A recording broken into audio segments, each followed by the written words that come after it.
Phantom train, ایک ایسی train جس کے مسافر کبھی بھی اپنی منزل تک نہیں پہنچ پاتے۔ رات کا وقت تھا، اسٹیشن پر اکا دکا مسافر نظر آ رہے تھے اور سب رات والی ٹرین کے انتظار میں تھے۔ فینٹم ٹرین، جس کے بارے میں کافی افواہیں مشہور تھیں کہ یہ ایک بھوتیا ٹرین ہے۔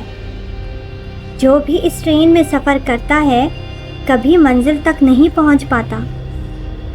ماریا اپنے دوستوں کے ساتھ گاؤں جا رہی تھی۔ رات کافی اندھیری اور سرد تھی جب ٹرین کی وسل کی آواز آنے لگی اور دور سے آتی ٹرین دکھنے لگی۔ چاروں بہت خوش تھے۔ وہ ماریا کے گاؤں ایک ہفتے کے لیے چھٹیاں گزارنے جا رہے تھے، لیکن ٹرین میں چڑھتے وقت انہوں نے محسوس کیا کہ وہاں بیٹھے لوگ کچھ عجیب ہی لگ رہے ہیں، جیسے وہ زندہ نہ ہوں۔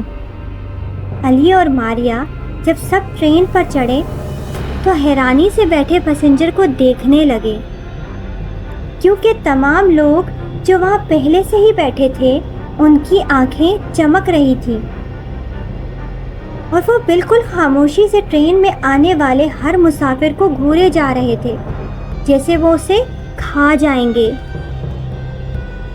ٹرین ہلکی رفتار سے چلنے لگی۔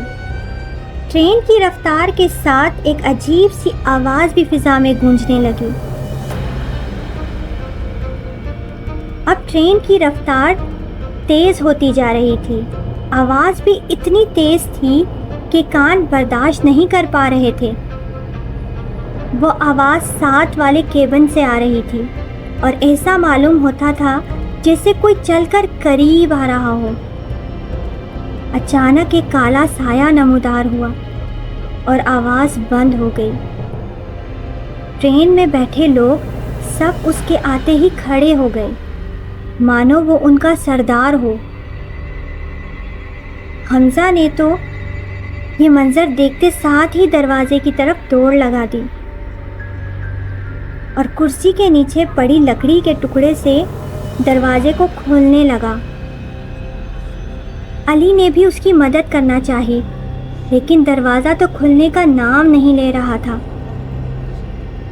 ٹرین میں بیٹھے لوگ گھبرا گئے اور اب سب کو لگ رہا تھا کہ وہ تمام افواہیں سچ تھیں کہ ٹرین کے بھوت کسی کو بھی زندہ نہیں چھوڑتے۔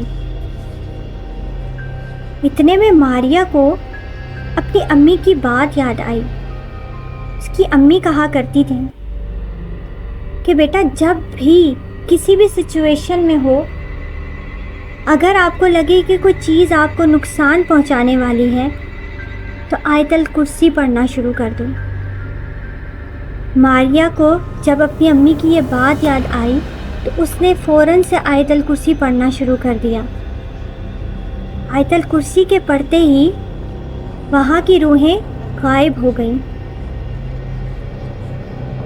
علی اور حمزہ نے مل کر کوشش کی اور دروازہ کھول لیا اور ٹرین سے باہر چھلانگ لگا کر اپنی جان بچائی۔ چاروں کو آج بھی وہ واقعہ ایسے یاد ہے جیسے وہ کل کی ہی بات ہو۔